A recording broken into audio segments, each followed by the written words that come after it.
I assume that AMC came to you and was like, let's do a cooking show, in part because you're famous for your Bolognese on Real Housewives of Beverly Hills.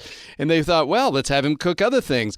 But you also, as luck would have it, have a niece who is Renee Guilbeault, who is a renowned chef.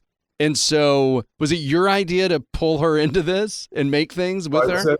Absolutely. I mean, they came to me. One of the executives' wives had this brilliant idea. It's like, they came to me and said, so we want you to do a cooking show. And I said, excuse me, like, what?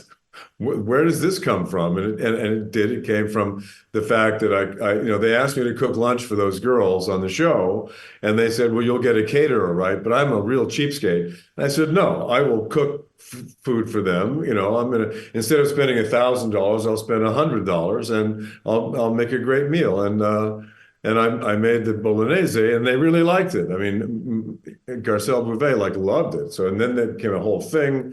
It was like a fight over it, and blah blah blah.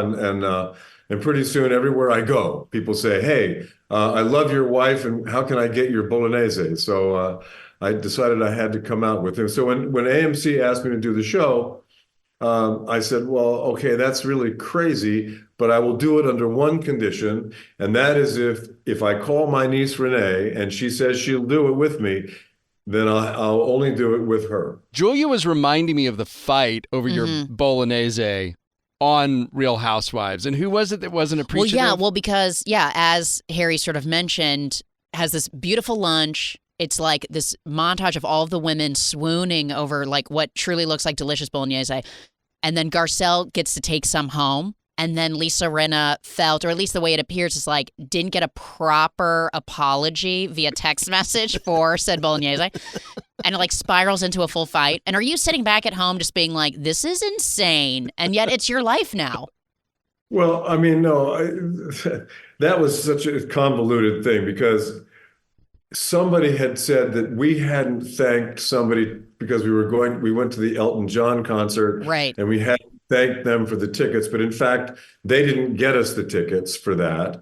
Somebody else got us the tickets. Right. There's for like that. layers to the onion of argument. Layers. And so Garcelle decided to join in with that person who said that we hadn't thanked them for Elton John. And since that became a thing, then Lisa said, but wait a minute, you never thanked us for the Bolognese sauce, which, and I have to say, I have a text here, if I can find. Oh my God, spill the scalding hot tea right now, Harry.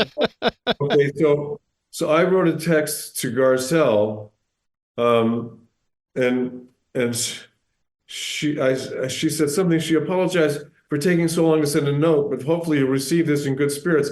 I mean, this was crazy. So I texted her back on September 11th, 20. Hi, Garcelle, no worries. I never, ever expect a thank you or acknowledgement. I'm just glad you like my sauce. This show brings out the best and the worst in us. And in the long run, it's a learning experience that must not be taken too seriously. I say, as long as the checks don't bounce, have at it. Our friendship is safe and sound. That was my text to Garcelle. Oh, that's nice. Wow, that's a nice text. Well, the whole thing was baloney to begin with. But here's the thing. It made my sauce really famous. I mean, really did. You got a show out of it. That's insane.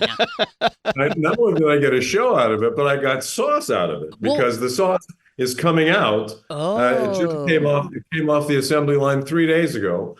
And yeah, it's coming out.